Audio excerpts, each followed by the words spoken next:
Welcome, welcome, welcome.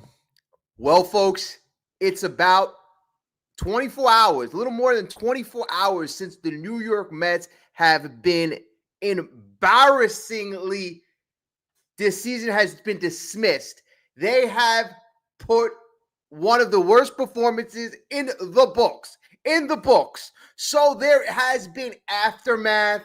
We have seen reaction from players last night. We had a nice live stream going over the reaction from Mendoza, from the players, from writers. But the big thing was, what was Steve Cohen was going to say, and what was Mr. Smug, the architect, the man, the guy right now whose stock is plummeting, David Stearns. What was this man going to say? And I'll tell you what, folks, they had an opportunity. Both David Stearns and Steve Cohen, they had an opportunity, and they had a mission today to make fans feel better, number one, and to have hope, number two, and number three, to take accountability. All right, you know what? How many of those do you think were achieved? Do we feel better, number one? Do we have hope, number two? And number three, did they take accountability? Well, I'll tell you what. I'll check off number three because I'll say they said they took accountability. What we're going to do is we are going to listen to the whole press conference of David Stearns. We're going to respond because, folks, in my opinion, David Stearns missed the mark in the worst way.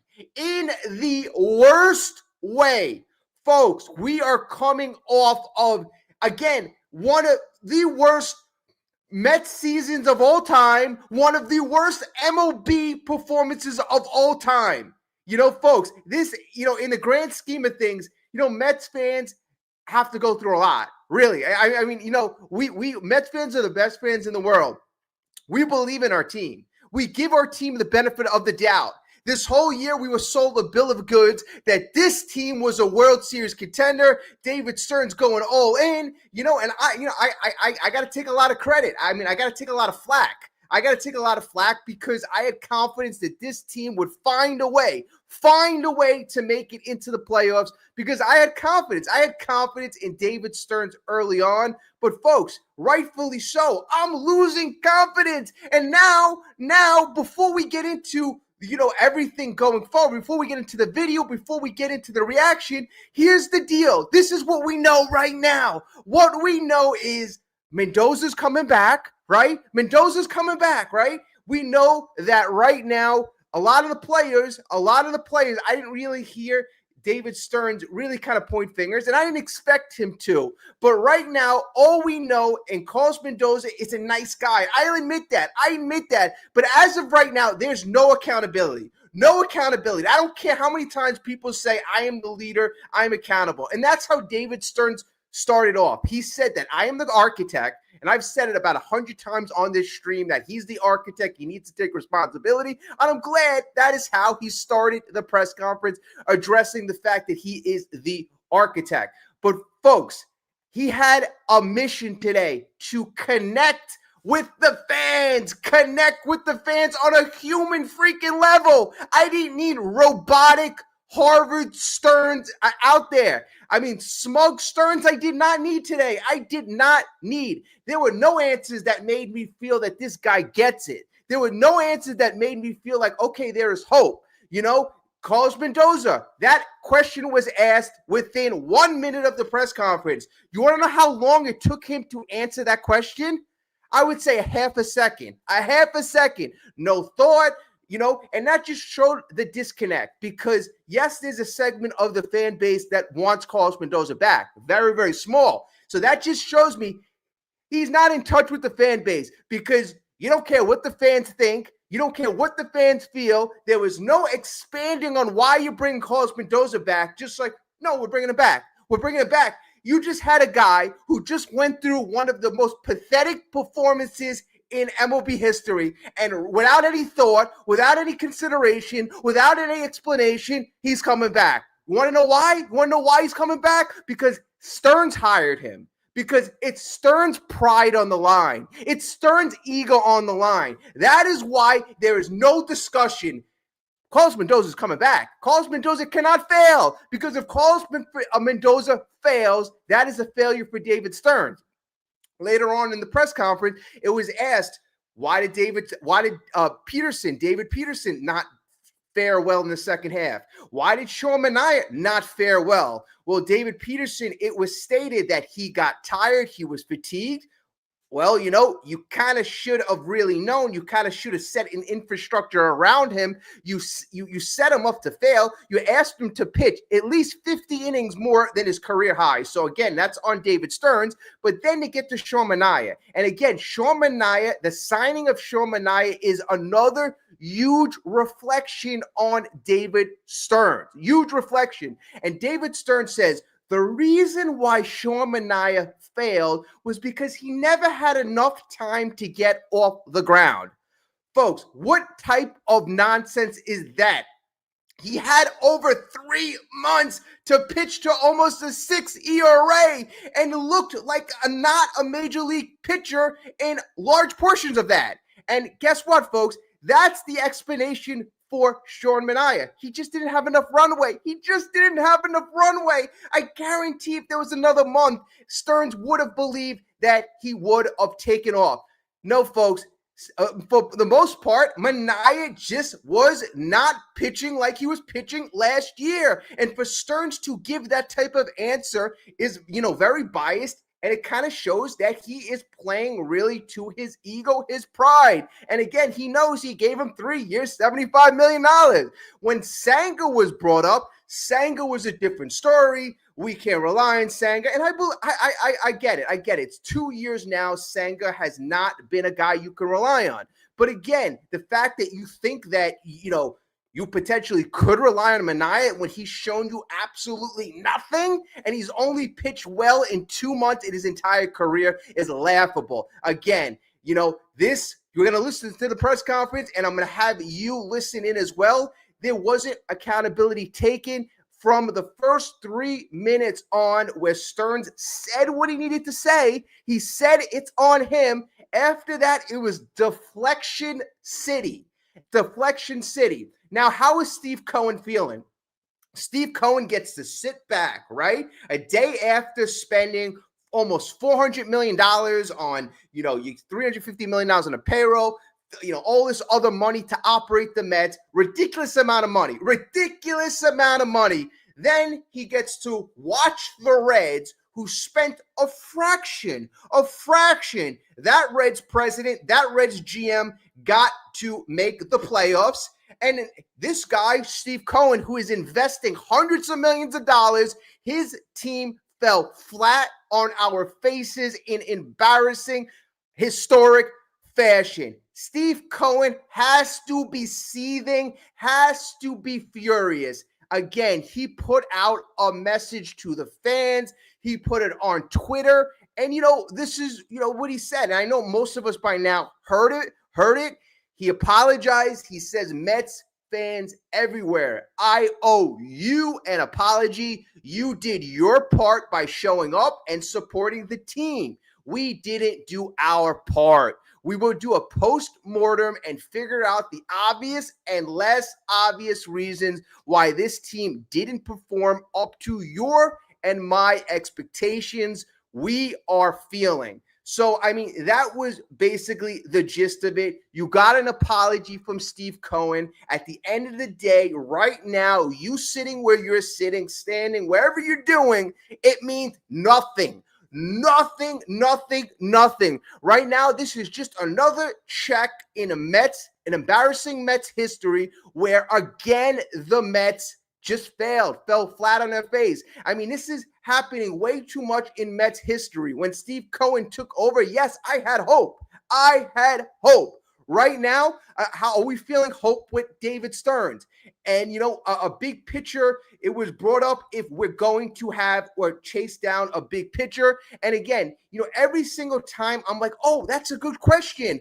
I didn't hear too many good questions, but there were 2 or 3 good questions. I'm like, I want to hear what David Stearns and how he answered this. And he literally, like a politician, didn't answer any questions that I wanted him to answer. And again, that human fan connection, you, me, the fans, the people sitting in our seats, giving all our hard-earned money and time to this damn team. There was nothing to make us feel better. There was nothing for David Stearns, and he had an opportunity to connect with us. He failed miserably to connect with the Mets fans. He failed. The press conferences early on when Steve Cohen bought the team, I had hope because Steve Cohen was connecting with us. David Stearns was just another, snobby executive trying to put blame on everything else other than himself. And honestly, I am sick of it. Now we're going to get into the press conference right now. If you can all, folks, you've been doing a great job these last couple of days. Continue to like the video. Leave your comments down below. We've been having some great discussions.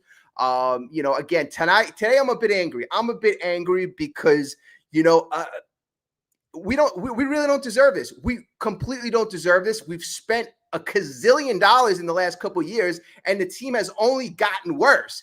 And, to throw salt on the wound, the team that lost or, David Stearns went away from, the Brewers, they've gotten better.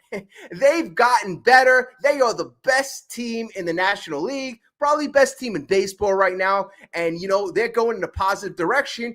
Just juxtapose the Mets going in the wrong direction. And again, David Stearns had opportunity, messed up on trades, messed up on free agents, didn't put Carlos Mendoza in the right position some of the time. But again, the way he had certain answers, again, he had a missed opportunity to take accountability, to connect with the fans, and to show some honesty, give the fans some hope. Nothing that I saw.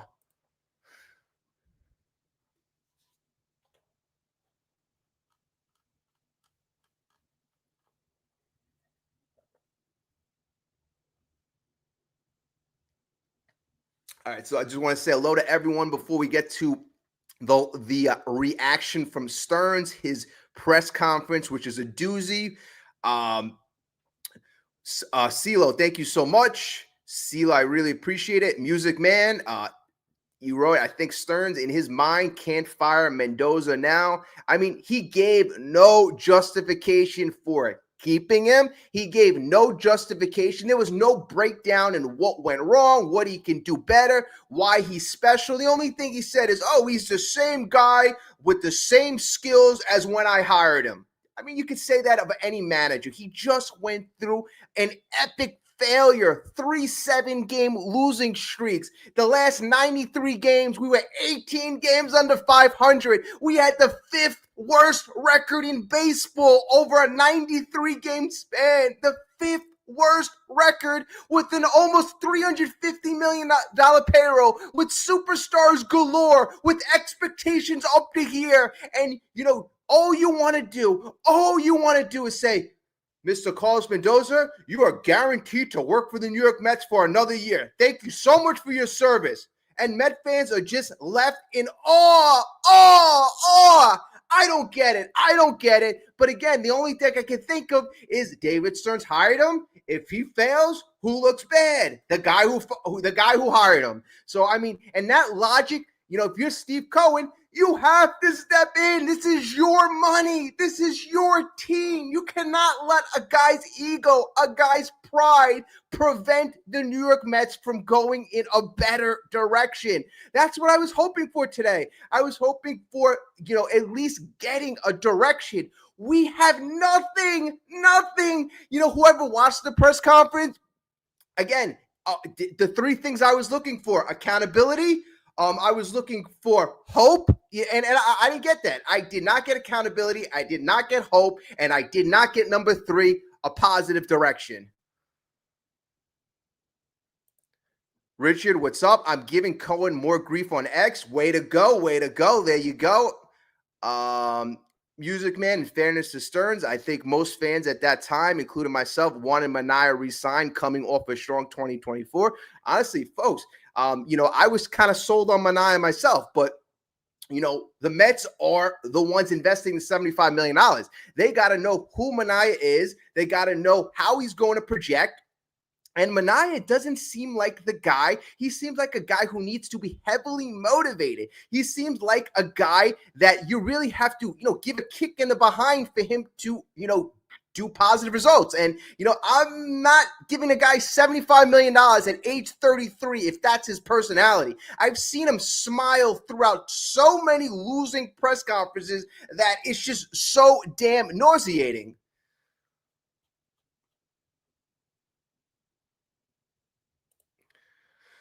Brooklyn Dictator, how's it going? Welcome to the program. Mr. Smug is 100% right. This dude is trying to paper over his failure with pitching, phraseology like run prevention. Oh my God, Brooklyn Dictator. I actually have, I'm going to get to that pretty soon, but you make a great point. This guy said the word run prevention about 10 times.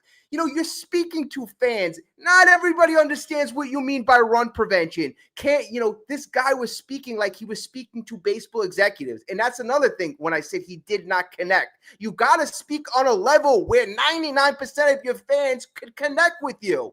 And again, run prevention is, it's a collaboration of different aspects. And again, you're expected to know it according to the boy genius, according to Mr. Smug. Run prevention is pitching, defense. It could be catching, game management, defensive shifts, bullpen usage. I mean, pitching and defense, that's a great oversimplification of it. But again, it's preventing runs. But a lot goes into it. And you're right. The way he was just saying that the whole time was just like, again, kind of break it down. Say what you mean. Okay. All right. So I let me not keep putting this off. If you can hit the like button right now, again, I really do appreciate every one of you. I'm going to start doing consistent live shows at night. I want to set a time pretty soon. So again, if you're not subscribed, set your alerts. I thank you in advance. All right, so let's get to Mr. Smug and this guy.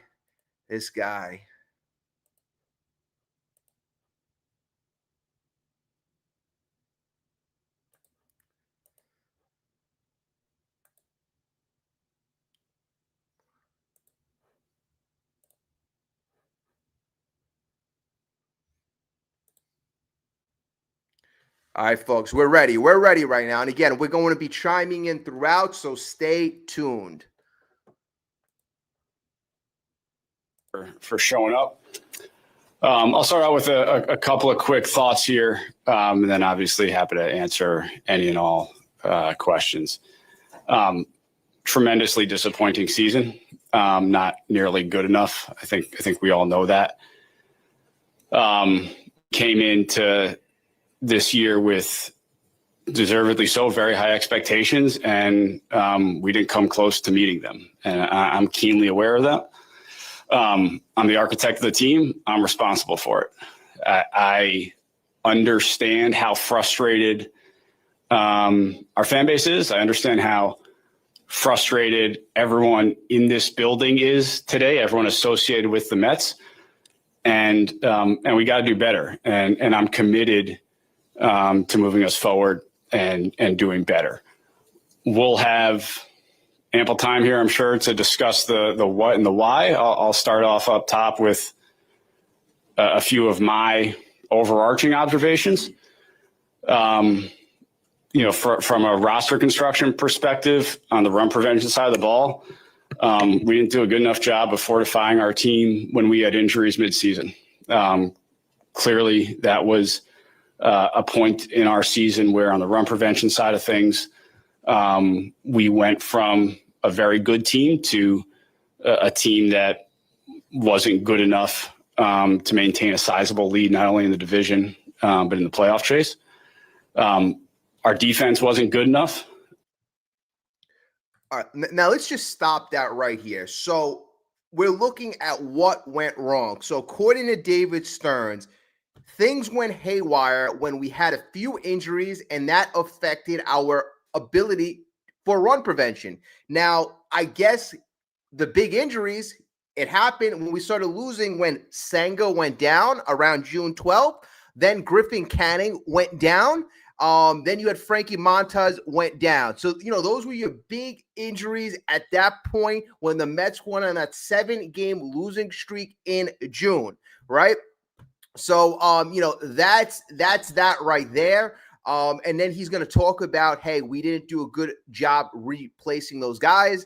At that point, you had, options. You could have made trades. You could have brought some of the young guys up, Sprout, McLean, but that's what he's saying. He's pinpointing as the exact moment, and that's the exact reason. So Senga, Griffin Canning, that's why all of a sudden things went haywire.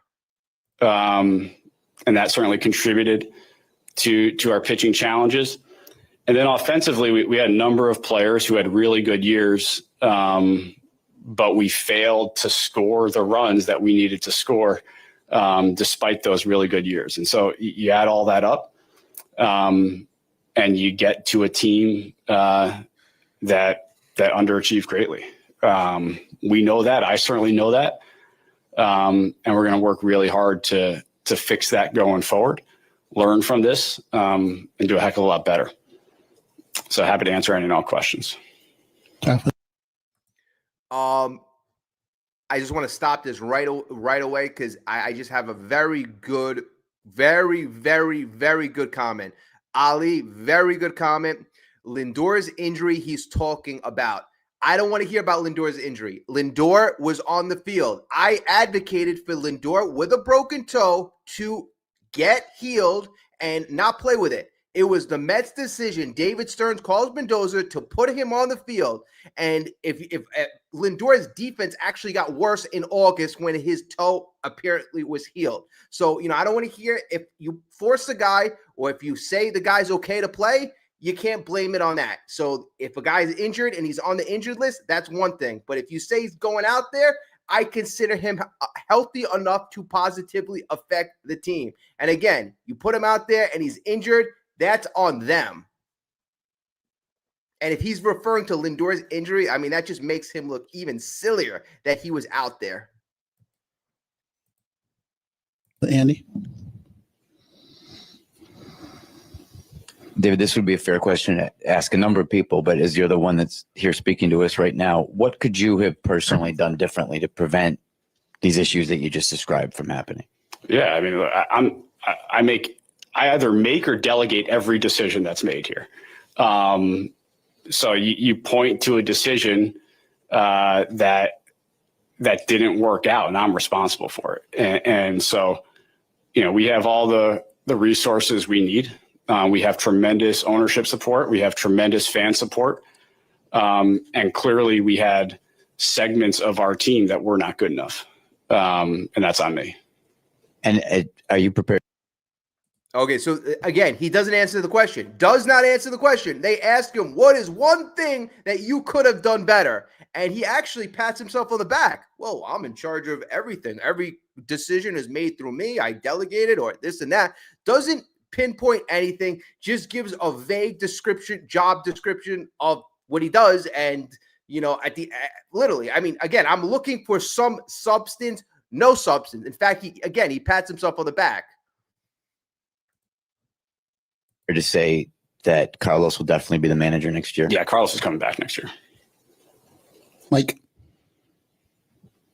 David, how about the coaching staff? Do you think? Yeah, I'm tremendous ownership support. We have tremendous fan support. And clearly we had segments of our team that were not good enough.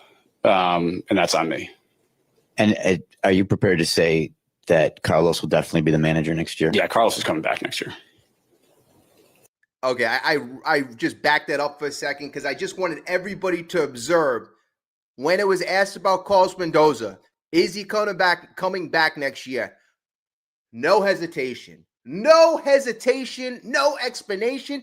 Does he think that the fans deserve a little inkling into why are you going to bring back a man who led this team down a dirt road, and literally throughout our last couple of games, every single player had their head down, even on Sunday when we still had a chance to make the playoffs, most of those New York Mets players had their heads down, their shoulders slumped, and their leader, their general, the fans deserve a little more than, yeah, he's coming back. What a smug, egotistical answer. Give us why. Why are you going to bring back a man who struggles so mightily this year? Why? You don't think the fans deserve an explanation? I mean, that answer got me because of what he said. All right, I'm upset about the decision, but how he said it, we don't even deserve an explanation. You're going to hear 2 or 3 follow-ups, but again, he doesn't expand on it. Well, folks, we have to be okay with it because David Stearns, that's his decision. That's what he says. Let me let the genius continue talking. Mike, David, how about the coaching staff? Do you think there'll be changes there? We're going to go through an evaluation of our entire coaching staff. We'll do that over the course of coming days to a week, and then we'll make our decisions there. And if you could go back to the trade deadline right now, knowing what you know now, what do you think you would do differently?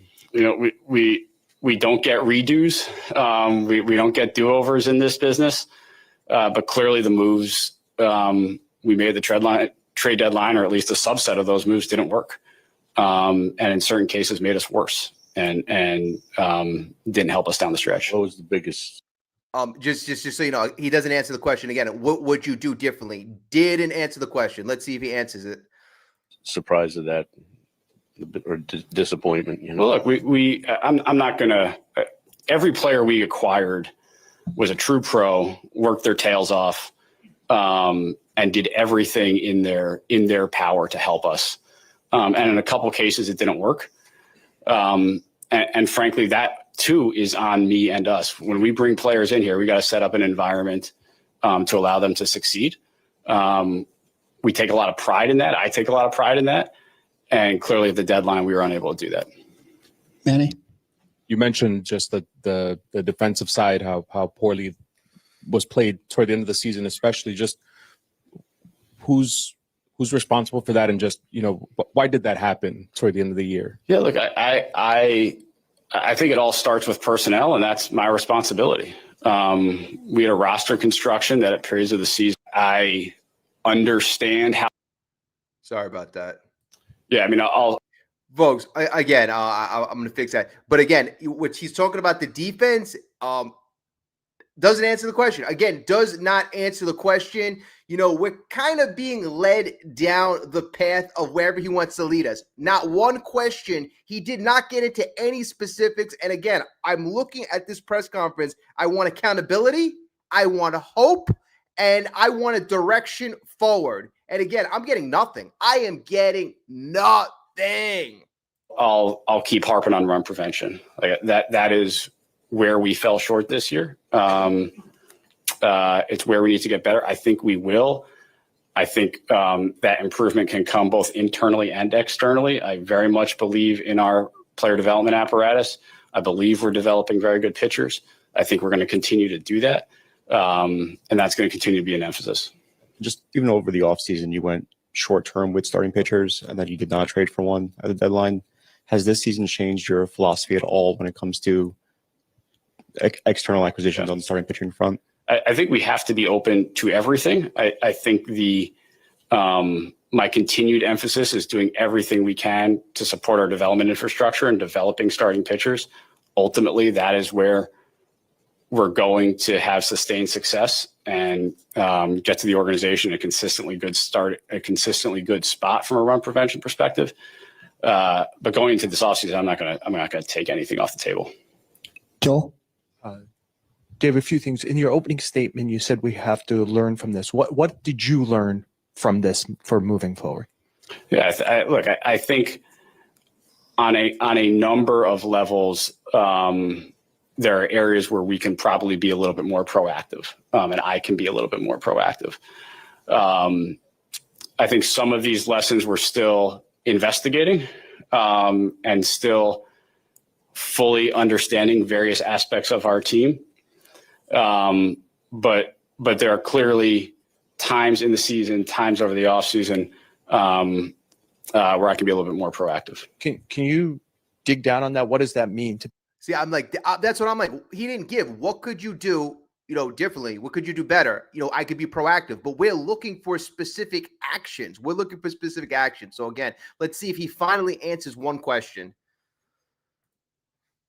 Be proactive in what areas, in what way? I'm not going to get into specific transactions, specific forms of transactions, but there are areas where maybe we can get a little bit more aggressive. And just make. See, folks, that is the biggest thumb up his nose to the Mets fans. In this disastrous year, we don't even deserve that answer. We do not even deserve one area where he could have been more proactive. Does he want to knock himself? I don't know, but don't you think the Mets fans deserve, even if he says, well, you know what, maybe we should have brought Nolan McClain up earlier. Maybe we should have been more proactive bringing up the rookies. Maybe, but he cannot even identify one aspect to give it to us fans. I guess we don't deserve it. Maybe I'm using a different term. Just the last thing is a sense of urgency about, like you said, some of those trades might have made your fans even sicker about it. It feels like to get the free agent you might want or get the trade you might want, there needs to be some irrationality. Do you work in one of those marketplaces where there needs to be some irrationality and maybe even more than you're comfortable with? Yeah, I think urgency is the right word. I do think urgency is the right word. And I think we have demonstrated that at points. Right now, he's going to toot his own horn. He thinks he did a good job at the trade deadline showing urgency. In the free agent market, we have demonstrated senses of urgency. Frankly, I think in the trade market at points, we demonstrated a sense of urgency. Certainly at the trade deadline, we did. It doesn't matter if you think you demonstrated urgency at the trade deadline. If you failed at every single trade, it doesn't matter if you think you demonstrated urgency in the free agent market. If you failed at almost every single player acquisition, the word in the meaning of urgency doesn't mean anything positive. We didn't acquire players that ultimately, or in certain cases, we didn't acquire players that performed well here. And so clearly that did not work. But I think urgency is a very fair word. On the right. Hi, David. You spoke about postseason evaluations, but how much more intense and how much more of a fine-tooth comb will that be when it comes to the hitting, the pitching coaches, when you guys weren't able to make that October baseball run that you were hoping? Yeah, we're going to certainly sit down and look at everything, including our coaching staff. It's normal after any season to do a coaching staff evaluation. When you come off of a disappointing season like this, it's certainly going to be a little bit more intense. And after the high of last season and making that deep NLCS run and what you guys did in the postseason, getting Soto, resigning Alonso, just can you replay for us your reaction on Sunday when that game was over and it hit you that you guys were not going to see in October? What was?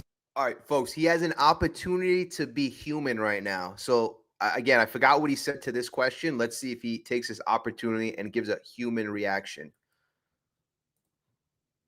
Your reaction? Yeah, extreme disappointment.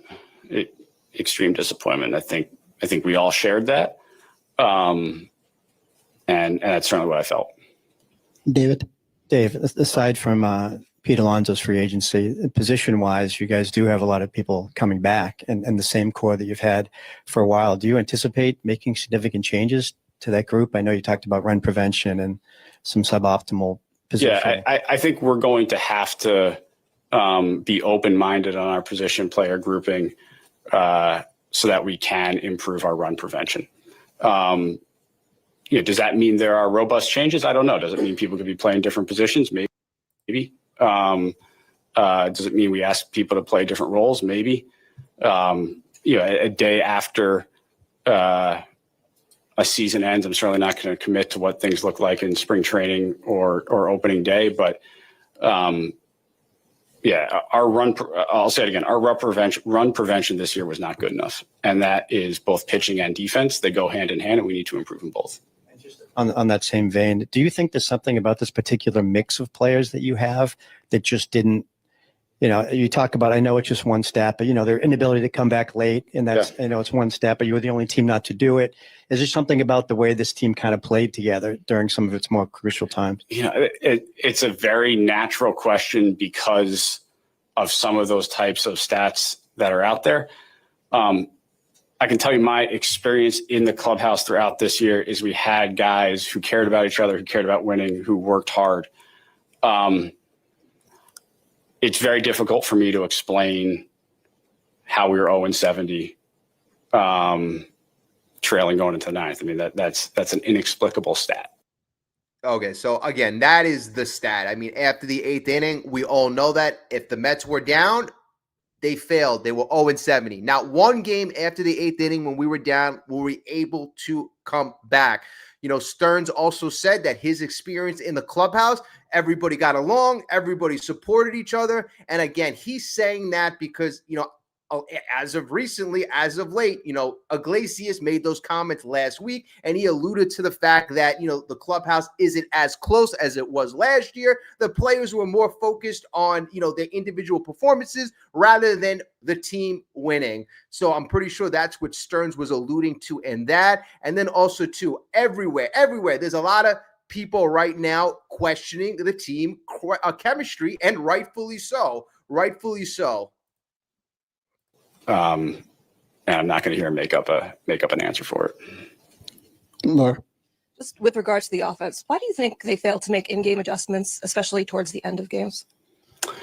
I think there were definitely periods where we would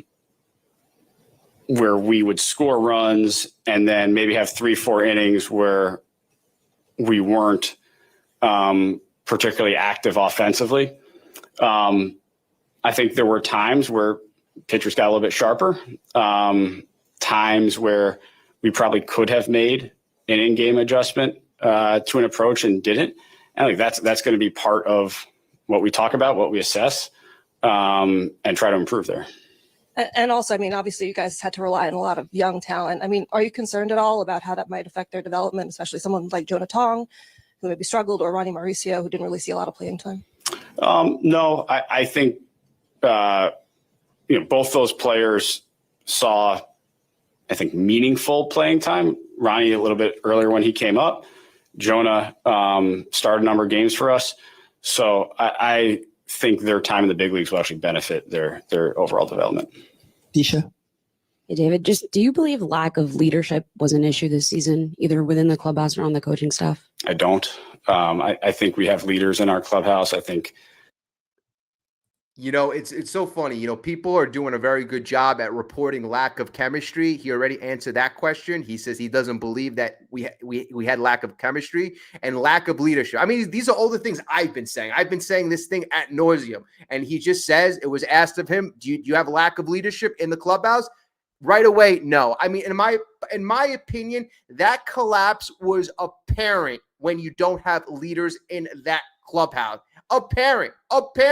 The mental state of those players, how they played 10 and 15 in September, 18 games under 500 since June 12th. This New York Mets team did not have good leaders. I mean, maybe he wants to say, I guess Lindor was a leader, Pete was a leader. I don't want to hear it. If there were good leaders in that clubhouse, they would have found a way to take this $340 million club with talents galore.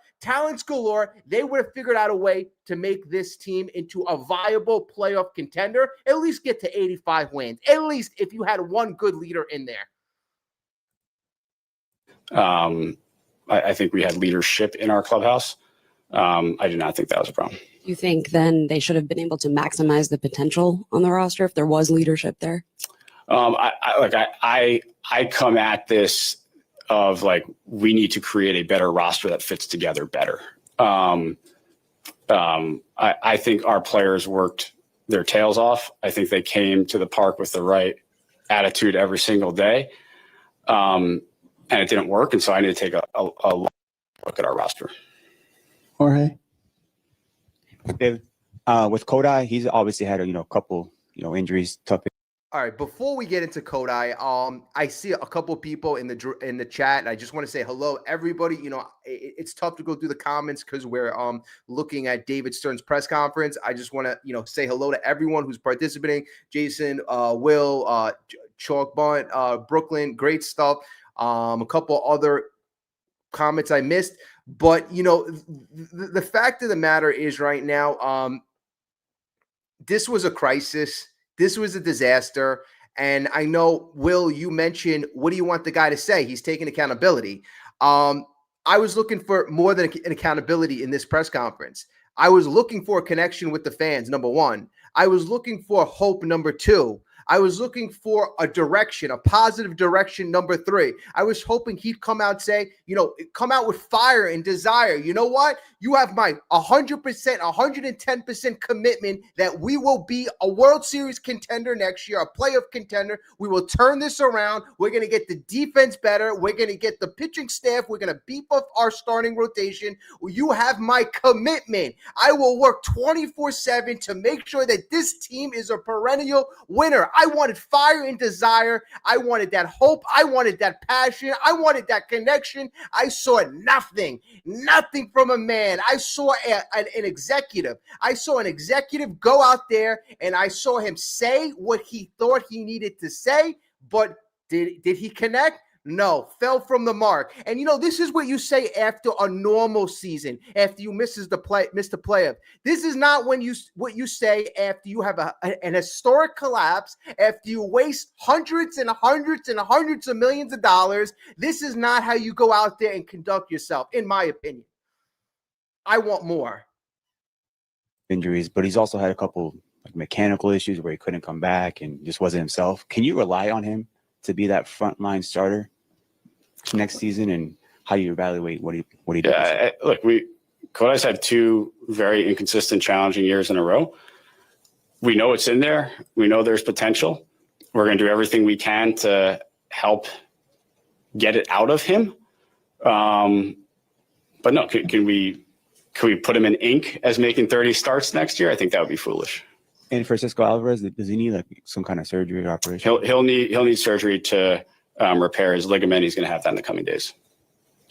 John? And just to drill down, be a little more specific on a couple of questions I think Will and Joel had asked previously. You were very successful in getting solid goods. Sorry about that. I want to just chime in real quick. I always thought he had tension with John Heyman. John Heyman is the guy answering or asking the question. If you guys sense the tension, he's going to ask a couple questions, but I've always thought there's a tension between these two. Just my opinion.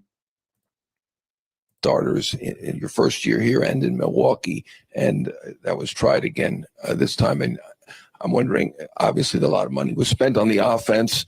Was there money left to do that, and you decided not to go? Obviously there were some star pitchers out there, Fried, Burns, Crochet on the free agent market. Then a bunch at the trade deadline, though none of them did move.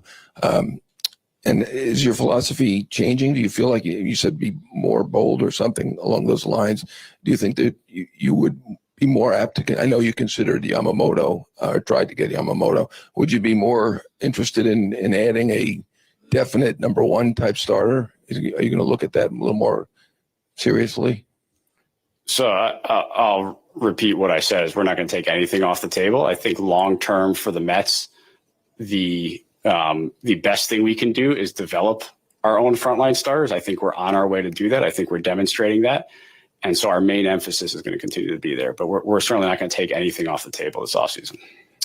Okay. And then at the trade deadline, obviously there were players that could have helped you that did well elsewhere, particularly with the Phillies. I know you did talk to the Twins. I'd heard that for whatever reason they were making progress there. When you talked about being more aggressive, I heard that they were difficult at the time, but now looking back on it, they did trade 11 guys or something like that. Do you think you could have been more aggressive there, or do you think perhaps you have to look at the scouting because obviously two of the guys that you got who are pretty prominent guys who played well elsewhere did not perform in New York for whatever reason? Yeah, so I'm not going to comment on trades that didn't happen. In terms of the guys we got, we've got to create an environment here, and I have to create an environment here where when players come here who are good players, that they have success here. That's our goal. And in a couple of cases here, we acquired players who really struggled. Mark?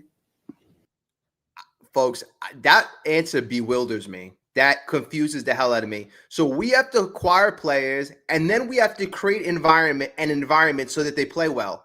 I mean, that just tells me you acquired the wrong players. You shouldn't have to all of a sudden reconstruct an environment around these players. Some players can perform in New York. Some players can't perform in New York. It's just plain and simple. You acquired the wrong players. Again, when I taking accountability, this is what I'm talking about. Did he say, yes, he's the architect in the beginning of this press conference and say it's on him? Yes, but these are moments where he has an ability and an option to take accountability, and he's not. He's saying, no, we just didn't create the environment, which is kind of BS.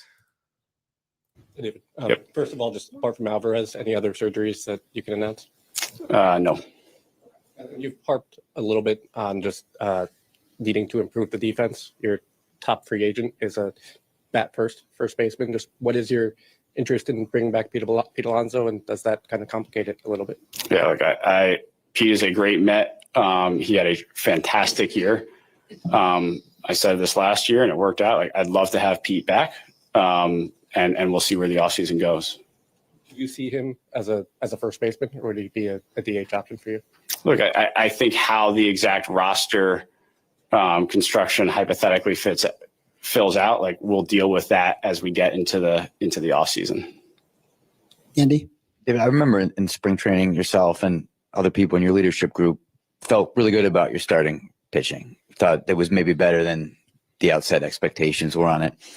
Do you think that you guys misevaluated something about it that you could then tweak in your evaluation process going forward? Or, was it, hey, Cannon got hurt, Senga didn't give you what you thought? What I'm asking is, were you wrong to begin with on that, or did just things that I think it's a combination. I think, we were hit by injuries, but every club is hit by injuries, and we have to be able to have sufficient pitching depth to overcome that.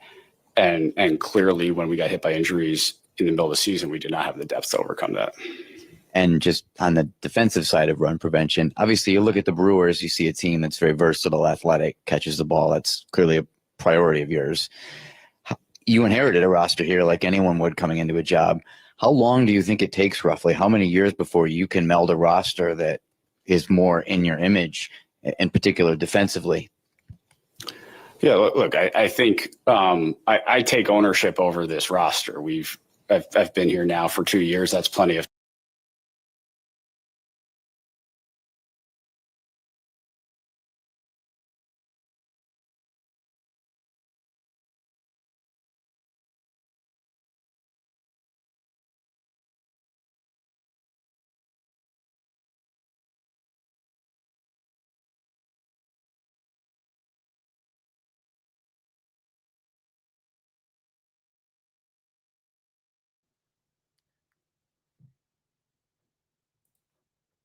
time to shape a roster, to meld a roster. And so, I take ownership over the players that are here.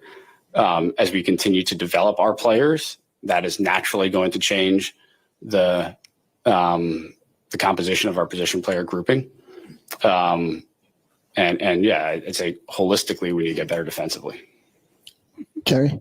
Hey, David. 2 questions. How much does this erase all the progress you guys seem to make organizationally last year with that run? And are you worried about a carryover effect next year if anybody returns? Look, a day after the season, I'm not going to speculate on a carryover effect into next year. I think right now, I think everyone's pretty damn motivated to get going, and and ensure that we can do better. And so I think that's where our focus is. And this team, regular season wise, is 8 games over 500 in the last 3 years, with a lot of highs, a lot of lows. How do you judge the ceiling for this core?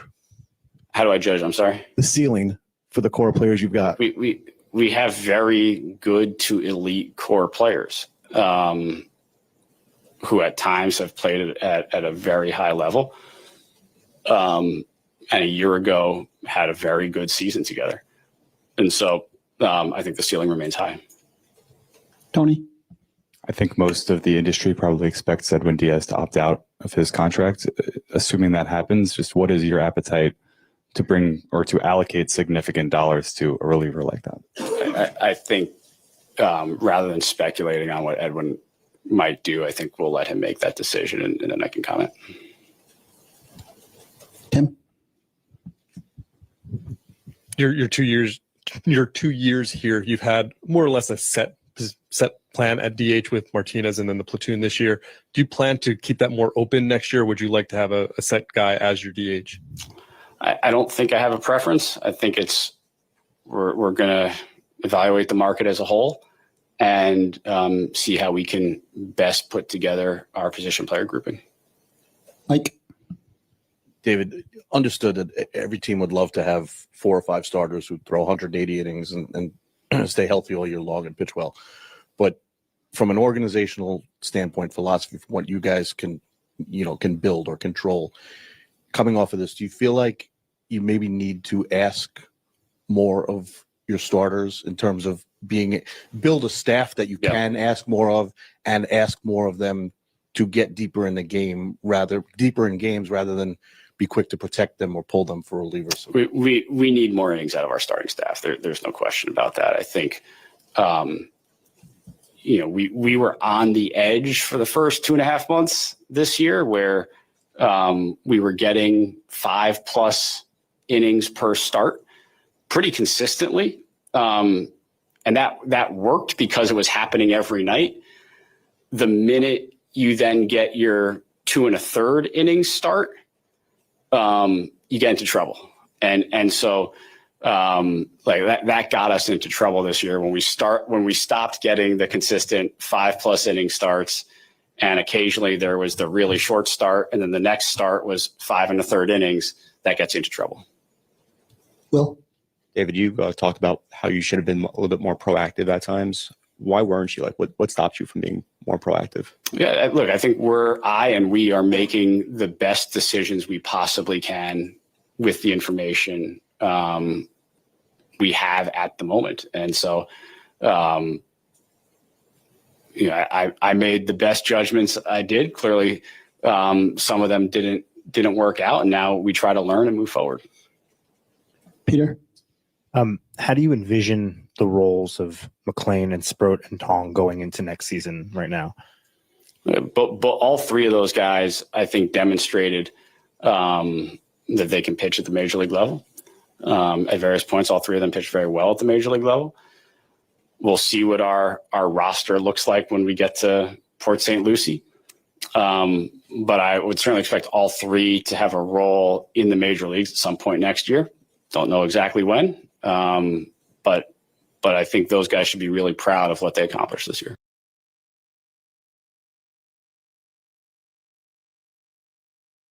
A lot of people kind of took exception with that statement because what role Nolan McLean? I mean, Nolan McLean will look like a superstar, in his very short stint, and really not guaranteeing that he has a spot on next year's starting rotation. I mean, unless I don't know who you're going to sign. I mean, I don't have confidence that he's going to go out and sign these big name free agent pitchers. But, that's what a lot of Mets fans have took exception. Like, you can't guarantee Nolan McLean is going to have a spot into the rotation. So, I mean, just right there, David Stearns, just give us something. Be upfront. I mean, this guy is talking, I don't want to say he's talking in riddles, but he is talking in circles. He is talking in circles and not really kind of, connecting with the Mets fan. That was my my biggest thing. This was an opportunity after the biggest collapse, one of the biggest collapses in MLB history. David Stearns had a chance to go out there with fire and desire and passion and be very accurate, pinpoint where we're going to get better, how we're going to get better, and how he is 100%, determined what he's going to do. I didn't get hope from this. I just got more reservations, unfortunately. And I'm like, is he going to double down on what didn't work? That's what I want to make sure. He can't even answer a question about how he's going to be more proactive. Folks, think about it. He cannot even answer a question about how specifically he can be more proactive. Now, he seems like a guy, when I look at when reporters ask questions, he doesn't like his authority being questioned. He doesn't. I mean, the guy's got a bit of an ego. He's got a bit of pride. Carlos Mendoza, my guy. He's going to be here. No questions asked. Sean Manaea, my big signing. He's going to be here. He just didn't get going. He's, he didn't really knock Sean Manaea that much, but, I wanted concrete answers going forward. I wanted confidence. I'm not getting that. Maybe you guys are better at listening than I am, but maybe I don't really connect with David Stearns that much. Maybe he's not a guy that I really connect with, but it is what it is. Joel? Two things. One is kind of a piggyback on that. How tough of a navigation system is it when you don't have clear feel for like some of the position guys who are close, Benj, Jet Williams, etc., and some of the pitchers, putting together the roster as far as making sure you want to leave space for them to come maybe, but you got to win next year, especially after this year? I think incorporating young players into the mix is part. Come on, Rich, talk to your mom. So we can't shy away from doing that. The second thing is last year at this time, obviously, your team was coming off of a high, and a lot of faith had been built in your administration for this. It feels like a lot of that has been lost. Do you feel that? And do you feel any of it from the owner of the team, from Steve Cohen? I think Steve expects excellence from our organization. And we did not display excellence this year. And again, he's going to go into deflection city. He's not going to answer the question. And we got to do better. Do you feel any lost faith from him? No, I do not. Andrew? That was perhaps similar to my question. Obviously, you have a lot of money coming off the books for next year. What was the message from Steve about how you can approach this offseason going into 2026? Look, I think a day after the season, we haven't had in-depth discussions on how we're going to approach this offseason. John? Yeah, when you were asked before about the three rookie starters, you kind of put them all in the same basket. At least that's the way I read it. At this point, wouldn't you consider McLean to be a starter for next year's team? He certainly looked pretty good. Yeah, Nolan had a tremendous run for us. I'm not going to sit here and map out our starting rotation for next year, but I would expect. Folks, come on. Look, even if you're a David Stearns supporter, look at the smugness. He cannot even answer the question about Nolan McLean. You can't even answer the question about Nolan McLean. And this is what I talk about. The fans have just been abused, punched in the face, and you cannot even say the best pitcher or the best thing that happened the second half of the year is a guarantee to see him next year. Come on. This is ridiculous. Ridiculous. The smugness. I don't get it. If I'm Steve Cohen, I have him in my office tomorrow saying, David, you got to open up. You got to find out what went wrong. You got to start being a little more personable, being a little bit better connecting to the fans. And the thing is, they also asked him, and we might have missed this. I might have skipped over this. They asked him, are you hiring a GM? Are you hiring a GM? And he goes, well, I'm not openly going out there searching for a GM. So basically he said, no, I'm not. So, this guy, again, like I said, he doesn't like anybody to question his authority, does not. And I love another voice. And that's good. That's healthy for him to have another voice, but he doesn't want another GM in there. And I think that is personal. his personal choice because of his personality? Nolan is going to play a big part in our team next year. Mark? Hi, David. Last year in spring training, Steve said that ticket sales lag performance. So last year, after the tremendous performance, your sales went up. You mentioned in your opening, you sensed the fan base's frustration. How much will that be a factor in two potential free agents being fan favorites in Pete and Edwin to maybe overlook budgetary constraints, but to reassure the fan base that you guys are still on the same page? Whenever we're talking about departing free agents or players who were with us who are then free agents, it's always the holistic package of what that player brings to an organization. It's what he means to the team on the field, what that player means to the community, what that player means to the fan base. That is always part of the decision-making process, and I imagine it will be again this offseason. And then second question was, you mentioned getting better on the defensive side of the ball. The fact that you have essentially three. All right, folks, we're going to say goodbye to Mr. David Stearns. I apologize for all of you who love hearing the guy's voice, but there was only 2 minutes left in the press conference. And believe me, he's not really going to say anything earth-shattering. And here's the deal. I saw the comments and, great comments. Like, Will, great concern. You feel the guy took accountability. I'm pretty sure there was a segment of the Mets fan base who was satisfied with this press conference. There was a segment. But you know what, folks? I'm telling you, after what just transpired, Mets fans were emotional and it was raw. What just happened again, and I don't want to minimize it. I want to put it in perspective. And you may think that I'm exaggerating, but folks, what we just, experienced $350 million payroll, 21 games over 500, last 93 games of the season, playing the 5th worst record. We had the 5th worst record in baseball over a 93-game span. So what do you do? What do you do to the manager who was the leader, the general of that type of team and that type of failure? You congratulate him by saying you're hired for next year. I don't get it. And that's questionable in itself. So you would think that warrants an explanation, a connection to the fans. All right, we understand that some fans obviously may, calls Mendoza. You may think that he didn't do a great job, but here's why he is our man. And then I would go into point by point why he is the best man for the job.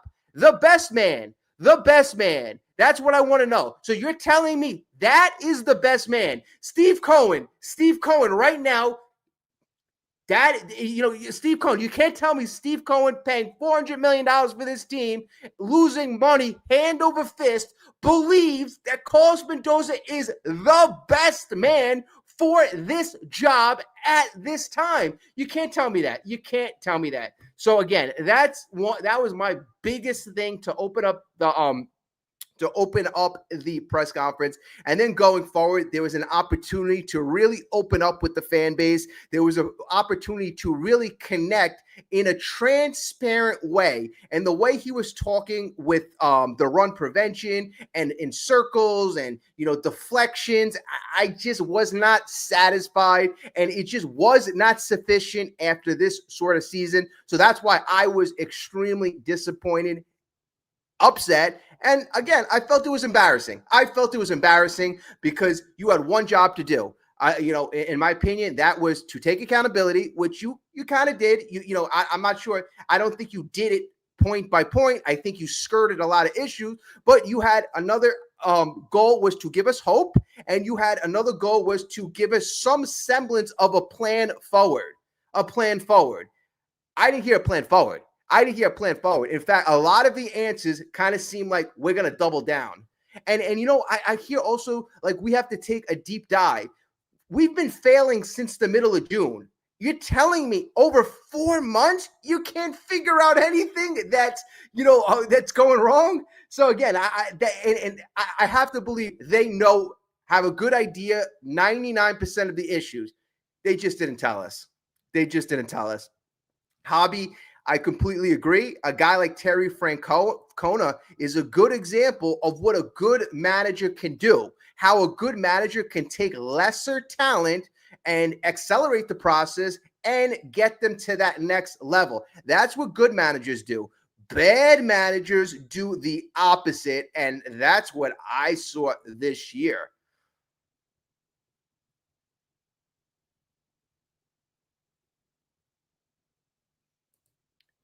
Hector, what's going on? Great question. So you're right. Hey, Dom, quick question. Did he apologize for this mess like Cohen, or did he not even do that? In terms of an apology, he didn't apologize. In terms of leading things off, what he said in his opening monologue, he decided to take responsibility, take accountability as the architect. But did he apologize to the fans? I didn't. I might have missed it, but I didn't really hear it. But again, I might have missed it. I didn't hear it.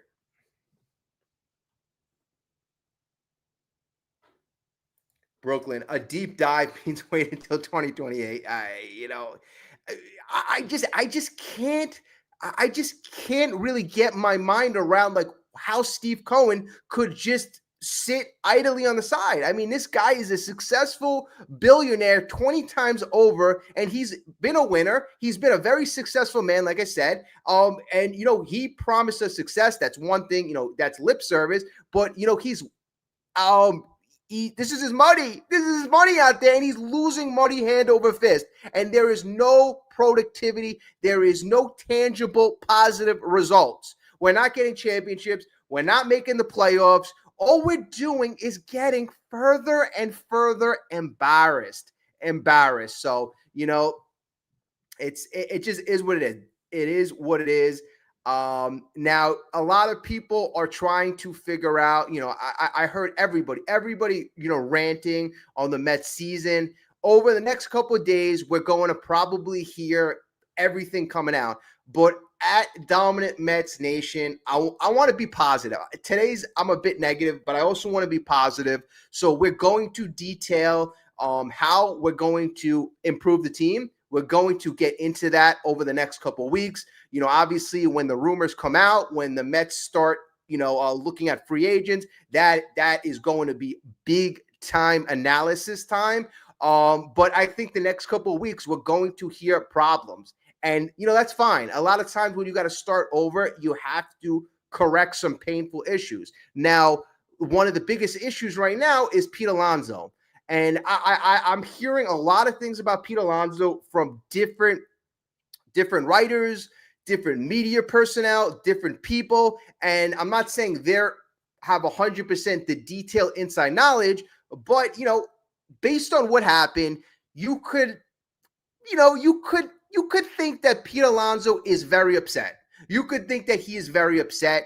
And if the Mets blow him away with an offer, there's possibility he can come back. But right now, again, the Mets are in just such financial hell that it just seems like a long shot to me. Now, I say that Pete Alonso is upset because of what happened last year. Last year, you have Juan Soto wined and dined and paid a ridiculous amount of money, $800 million. And then you have a couple weeks later, the Mets take $54 million and say, take it or leave it. Pete Alonso was terribly upset, and he requested a personal sit-down with Steve Cohen, sitting face-to-face, asking Steve, why are you doing this to me? Why? And Steve said, business to business. This is what the market dictates. You are a 30-year-old first baseman coming off of a down year, limited, things, you're limited at this point.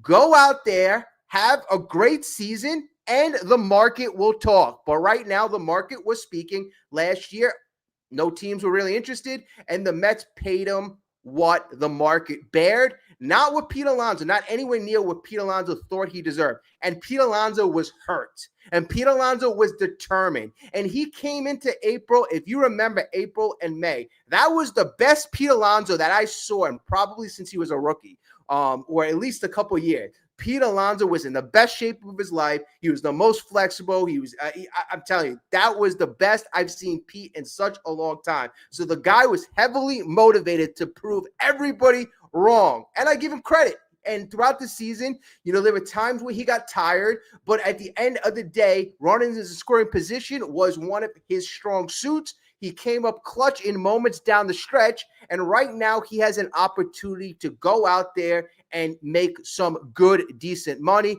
And I don't think I'm of the feeling right now that he's still bitter.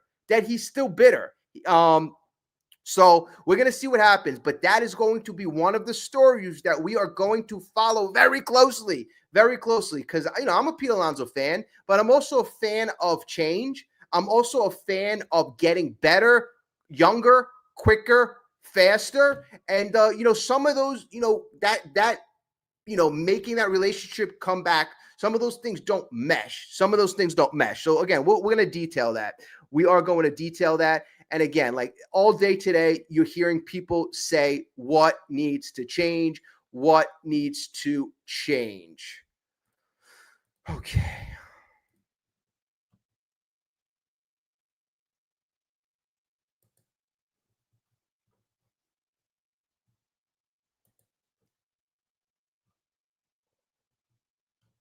All right, so just a couple quick points, and this was, some many things that I saw. The Mets wasted the best of Juan Soto. I mean, you have Lindor in his prime, and Lindor, again, last year he had an MVP-like season, came in second place, and he almost duplicated those numbers. You have a great season by Pete Alonso. You have a great season by Brandon Nimmo, and at the end of the day, it is wasted. Mets decide to collapse train wreck style in slow motion, completely slow motion, which is very painful for the fan base. But at the end of the day, the Mets have nobody to blame but themselves. We saw up until Sunday, up until game 162, the Mets had an opportunity to win. I mean, the Brewers were winning, and the Mets still couldn't put anything on the board. So at the end of the day, nobody to blame but themselves.